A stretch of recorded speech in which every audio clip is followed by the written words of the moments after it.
Dalilnya mana lagi kalau Anda kata zikir itu sebagai obat? Wa nunazzilu minal Qur'ani ma huwa syifaa'u wa rahmatul lil mu'minin.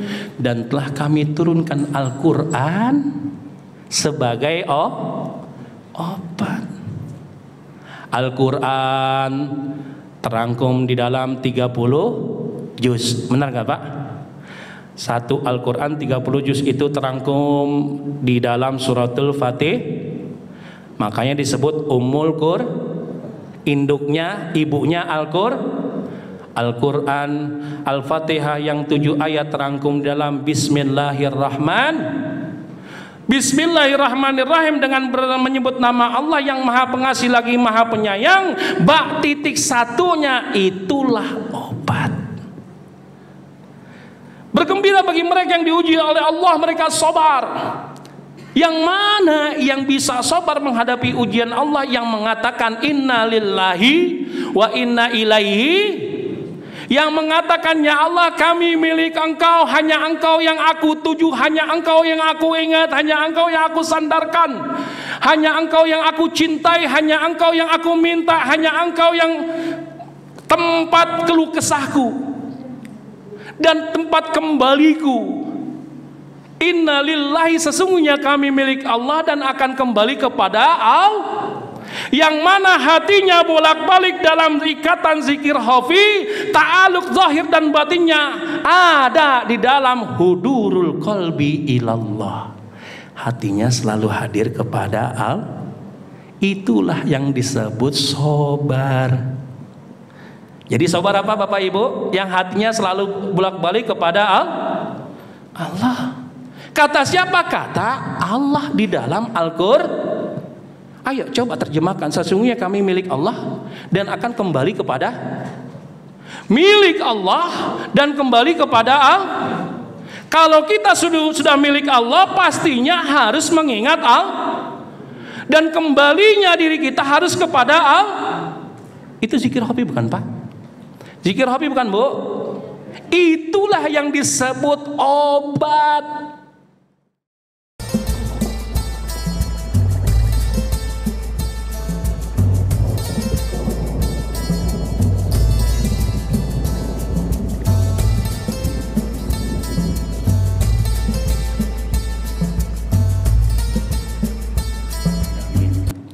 Para ikhwan wal akhwat thariqah Qadir Naksaban yang berbahagia, alhamdulillah malam ini kita memasuki malam 28 Shofar 1445 Hijriyah, yang mana pada hari Rabu Wakasan atau Rabu Pemuncak atau Rabu terakhir di bulan Shofar kita melaksanakan sholat sunnah tolak, yaitu hari Rabu kemarin ya Bapak Ibu ya. Ini pada ngerjain enggak? Ngerjain tidak? Ngerjain ya. Rakaat pertama bacanya apa aja? Al-Kautsar 17 kali. Terus Kulhu, Falak, An-Nas. Sebelumnya baca apa? Sebanyak-banyaknya. Nah, kalau saya tanya bulan Safar identik dengan sholat sunnah tolak bala, apakah ini mitos atau tidak? Orang tua kita dulu mengatakan jangan nikah di bulan Shofar. Ini orang Jawa pasti tahu. Ya, jangan membangun rumah di bulan Shofar. Jangan bikin kekah di bulan Safar. Jangan berpergian jauh di bulan, karena bulan Safar identik dengan bala. Bener nggak Pak? Bener. Bu, bener nggak? Bener orang tua kita seperti itu dulu. Apakah ini mitos atau benar-benar kejadian? Pertanyaan kan seperti itu. Iya. Setengah-setengah. Setengah-setengah. Ya. Saya akan tanya, apa sih arti bala? Musibah. Musibah, ya boleh. Bencana boleh. Berarti kalau andai kata bala dikonotasikan musibah, berarti sifatnya negatif. Kalau bala adalah bencana, konotasi arti kata bala ada sifatnya negatif. Sakit dikatakan bala. Ya. Terjadi kerusuhan di Rempang dibilang bala.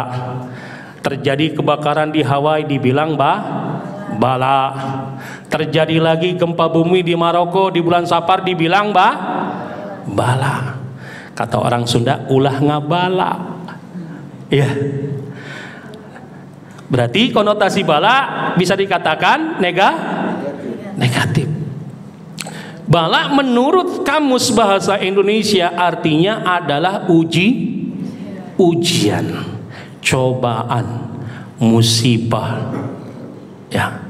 Kalau andai kata bala konotasinya negatif, nikmat itu bala bukan? Ibu bilang sakit disebut bala. Ya, nggak punya duit disebut bala. Diputus hubungan kerja oleh perusahaan disebut bala. Ada musibah di tanah air, gempa bumi disebut. Dapat duit bala bukan? Bisa beli motor bala bukan? Punya anak bala bukan?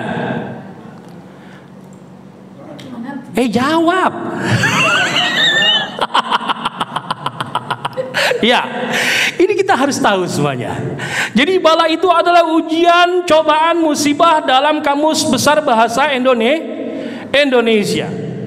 Dalam Al-Quran bala dikategorikan menjadi dua. Wa qata'nahum fil ardi umama.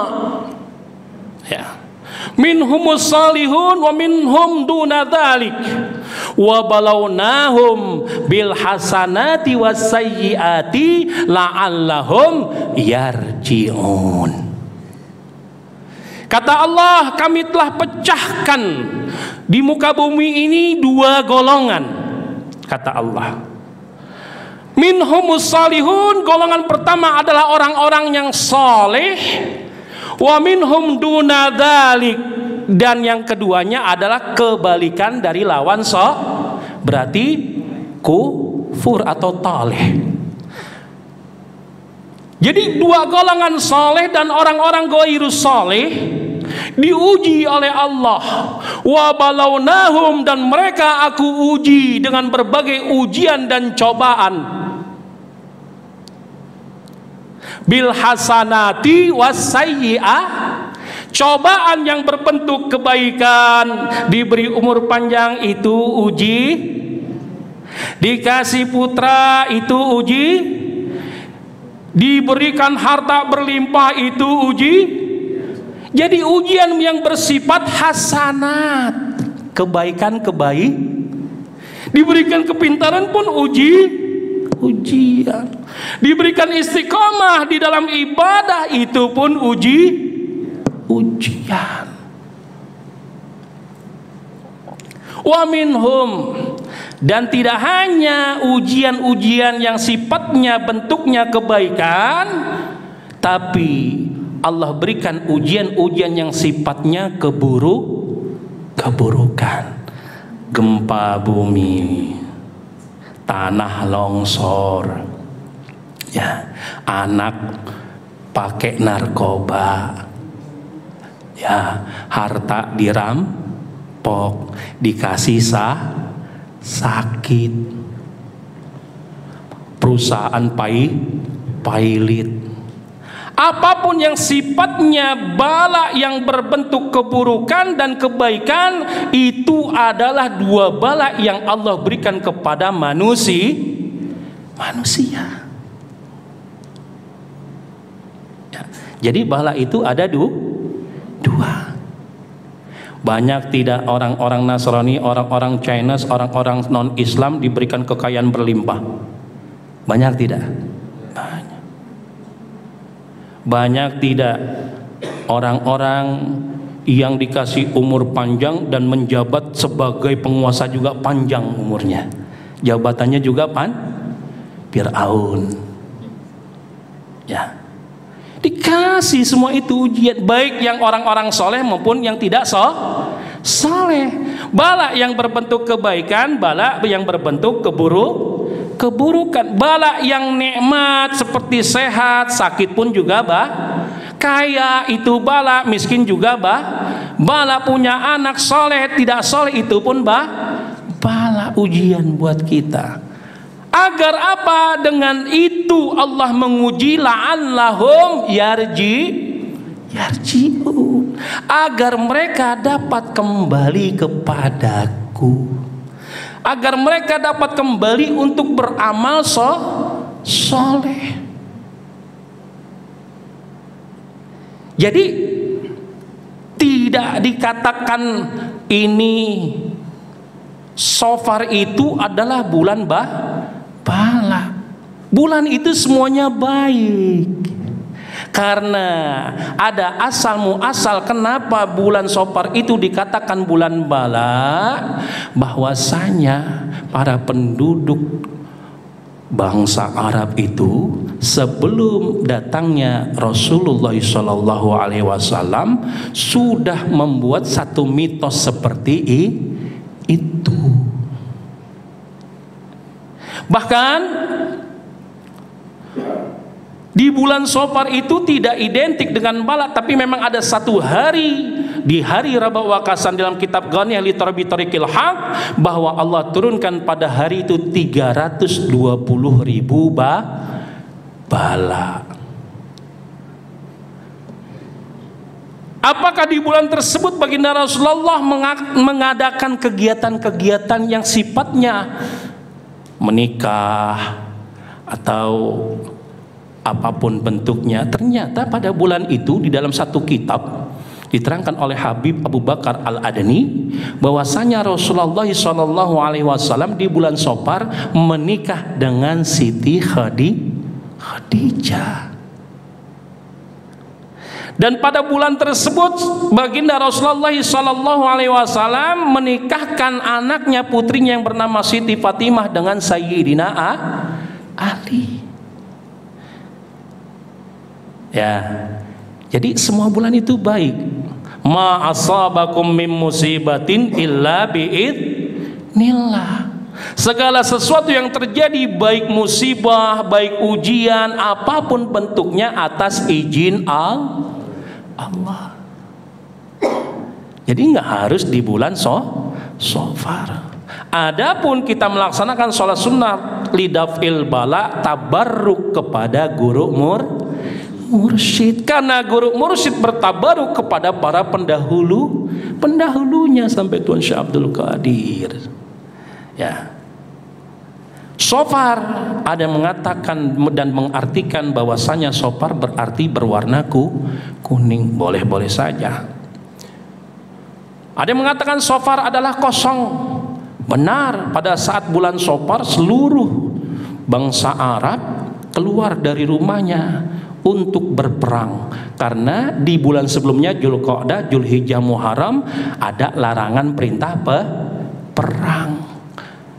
Di bulan Safarlah baru banyak orang yang meninggalkan rumah untuk berperang dan untuk mencari nafkah. Dan pada saat itu di bulan Safar juga perang pertama yang disebut perang Abwa dan perang Khaybar selanjutnya Allah berikan kemenangan di bulan Safar kepada baginda Muhammad SAW. Kembali ke bala. Jadi bala ini ujian atau cobaan yang memang Allah berikan kepada setiap manusia. Saya mau tanya sama Bapak Ibu, sebelum berzikir, bertarekat, ujiannya besar apa kecil? Besar apa kecil? Sebelum belajar zikir, yang kita anggap kecil, biasa-biasa aja. Tapi setelah bertarekat, ujiannya lebih besar tidak? Lebih besar. Lebih besar. Dirasakan oleh tidak oleh Bapak Ibu? Dirasakan. Datang ikhwan ke kami, Ustadz, kemarin anak saya narkoba. Datang lagi bulan berikutnya, Ustadz, istri saya selingkuh. Cobaannya lebih besar. Ada lagi yang datang ikhwan, Ustadz, saya dikasih sakit, udah 3 tahun dikasih kanker. Ya, benar nggak? Ada lagi datang, Ustadz, usaha saya pailit, saya menanggung hutang 300 juta. setelah dia ikut zikir. Bu, Pak, itu tandanya Allah cinta tidak? Bu, Bapak kenapa pada diam ini? Iya. Dengan ujian yang begitu besar Allah berikan kepada kita, itu sebagai rasa cinta Allah kepada makhluknya, bukan? Ada satu hadis baginda Rasulullah SAW bersabda, Inna idhamal jaza ma idhamil bala. Sesungguhnya besarnya pahala balasan ganjaran dari Allah, bahkan Allah bisa meningkatkan derajat seseorang manusia seimbang dengan ujian yang Allah beri. Pasti besarnya juga ujian yang Allah berikan. Inna izamal jaza ma'idhamil bala. Maka balasan ganjaran Allah akan lebih besar seimbang dengan ujian yang paling besar yang akan kita hadapi. Bu, Pak, Ibu dikasih sakit tahunan, ya, bisa jadi Allah lagi ngebersihin dosa-dosa kita. Ada satu hadis, jikalau Allah cinta kepada hambanya dan cinta kepada hambanya agar berbuat baik, maka Allah uji dengan sakit, sehingga nanti tidak akan diiqab, tidak akan disiksa di hari akhirat. Dibalasnya di dunia. Begitupun dengan ujian yang Allah berikan. Ujian yang terberat para nabi ya Pak, benar nggak Bu? Semakin berat Allah uji para nabi, semakin meningkat nggak derajatnya? Semakin meningkat derajatnya. Yang kedua, ujian yang terberat adalah ujian para wali. Bu, Pak, kita ini dikadar oleh Pangeran Abah untuk menjadi kekasih Allah, bukan? Untuk menjadi kekasih Allah, bukan? Kekasih Allah namanya waliullah. Untuk mendapatkan derajat dan pangkat tersebut butuh ujian. Jadi kalau Anda kata diuji oleh Allah, jangan mengeluh. Kalau Anda kata diuji oleh Allah, jangan marah. Kata Pangeran Abah, zikir wah, udah zikir aja. Memang itu dalil yang sahih. Inna idhamal jaza ma idhamil bala, bahwasanya besarnya pahala sebesar juga sebanding dengan ujian. Fa innallaha idza ahba abadan atau qaman ibatalahum. Pasti jika engkau diuji oleh Allah dengan besarnya ujian dan besarnya juga pahala dan ganjaran dari Allah, tandanya Allah cinta. Bu, Pak, kalau sekira Bapak cinta sama anak, perlu diuji nggak? Kadar cintanya anak kepada Bapak Ibu perlu uji. Perlu, Pak.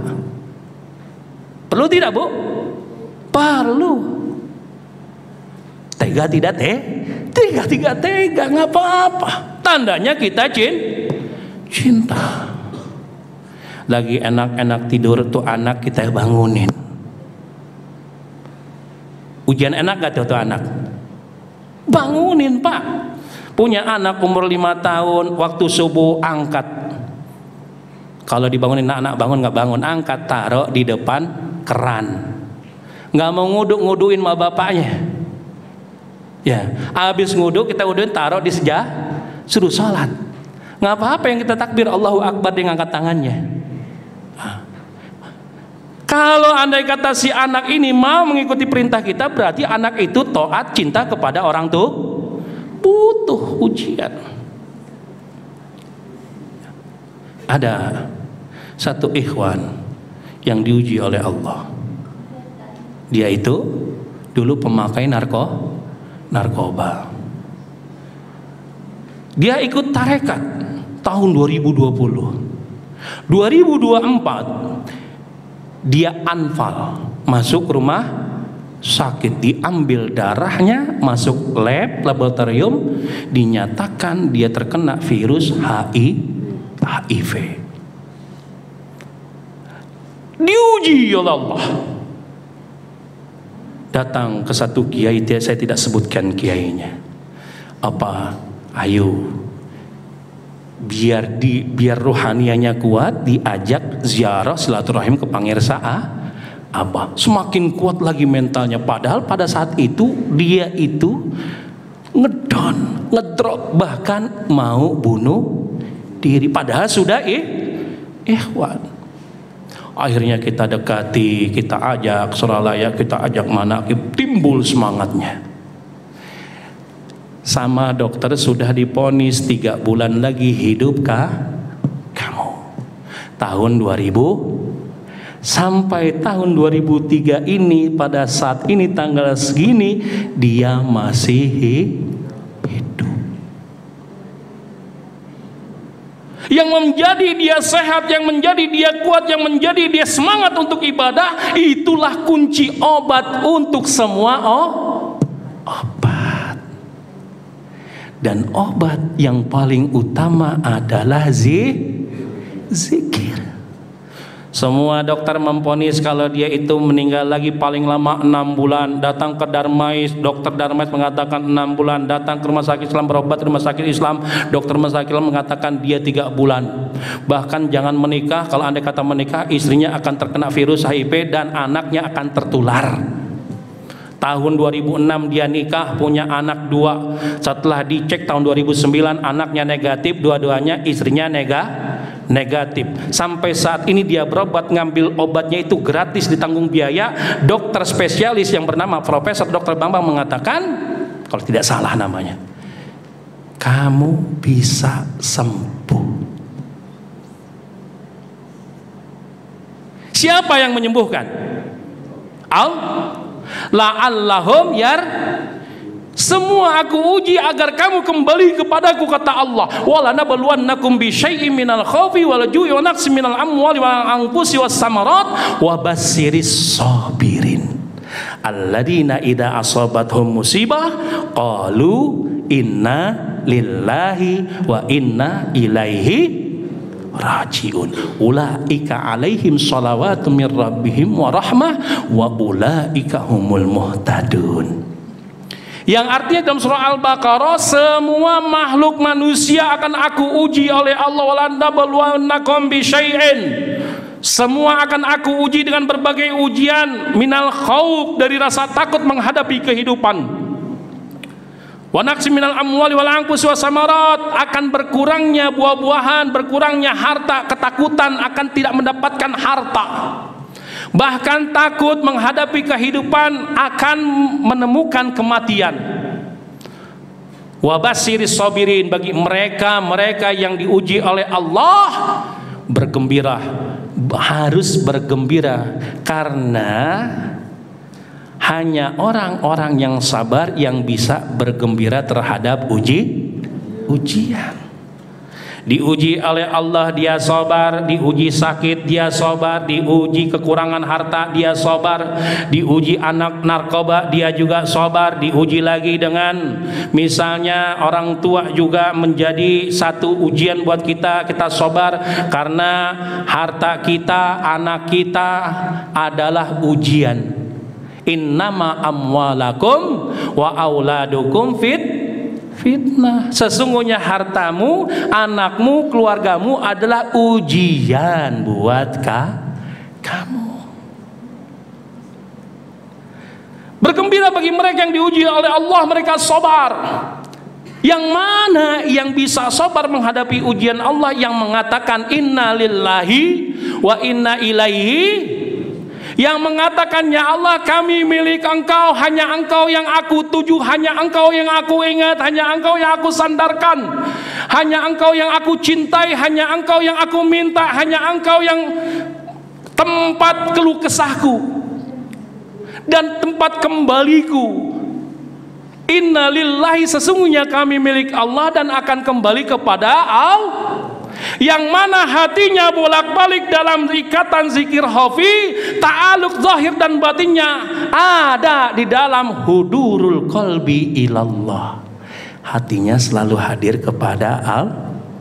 Itulah yang disebut sabar. Jadi sabar apa Bapak Ibu? Yang hatinya selalu bolak-balik kepada Allah. Kata siapa? Kata Allah di dalam Al-Qur'an.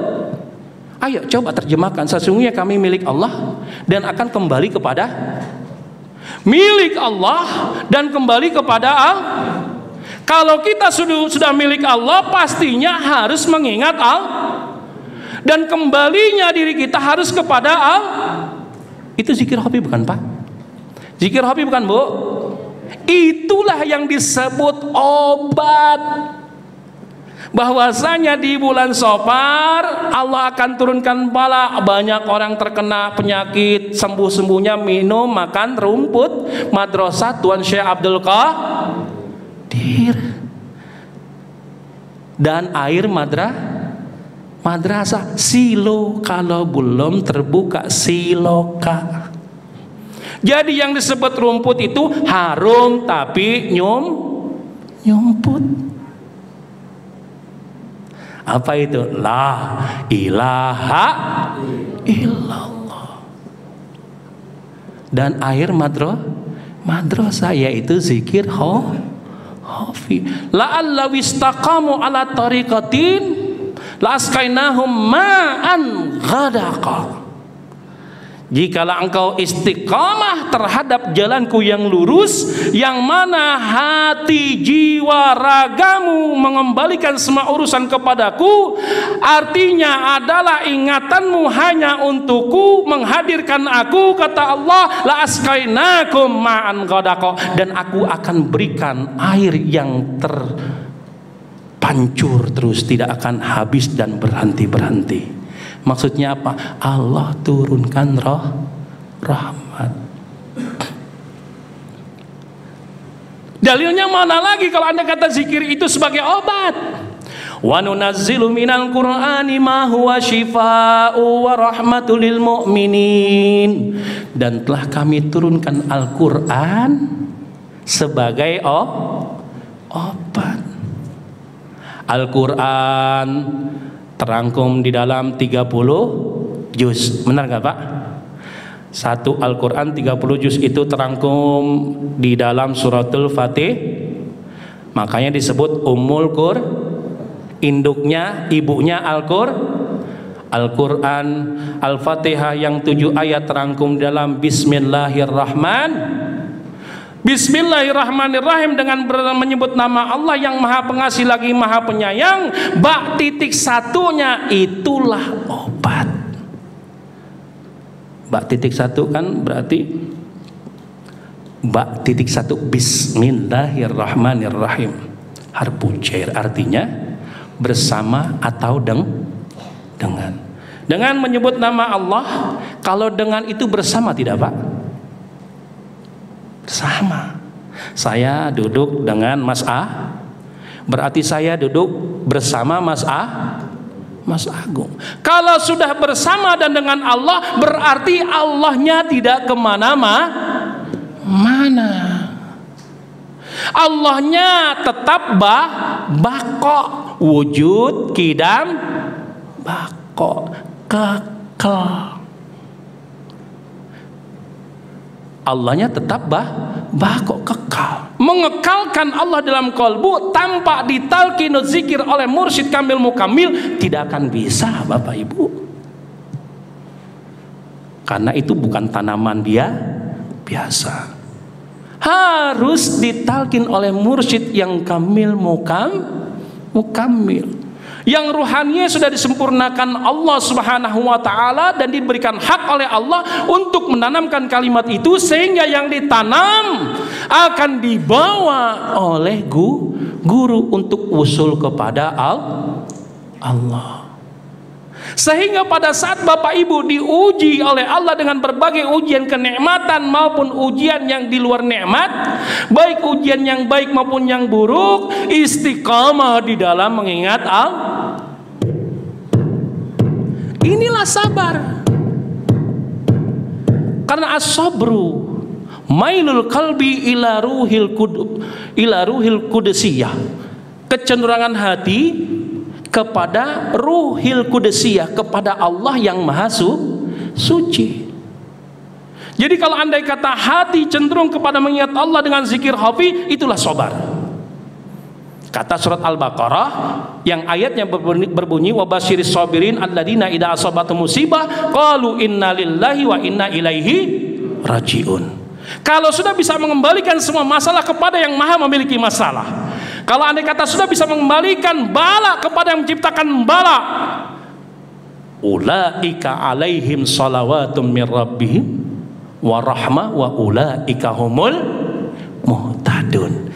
Merekalah yang diberikan oleh Allah keberkahan dan keselamatan, dan mereka akan diberikan rahmat dan kasih sayang oleh Allah. Wa ulaika humul dan merekalah yang telah diberi petunjuk oleh Allah. Karena Allah bersifat Al-Hadi, yang maha pemberi petunjuk. Kalau sudah bersama Al-Hadi, maka hidayah akan nempel terus bersama kita. Syaratnya hati harus condong kepada Allah. Jadi besarnya pahala, besar pula ujian yang Allah berikan. Fa innallaha idza ahabba qauman ibtalahum. Jikalau Allah cinta kepada hambanya, pasti Allah uji dengan berbagai ujian dan musibah.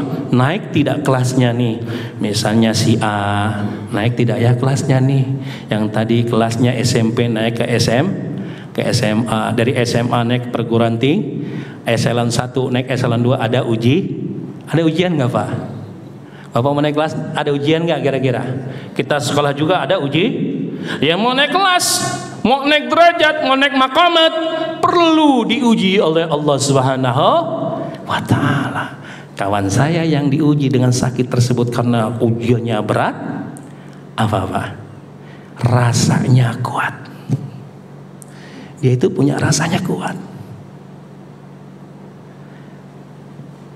Basirahnya juga tajam.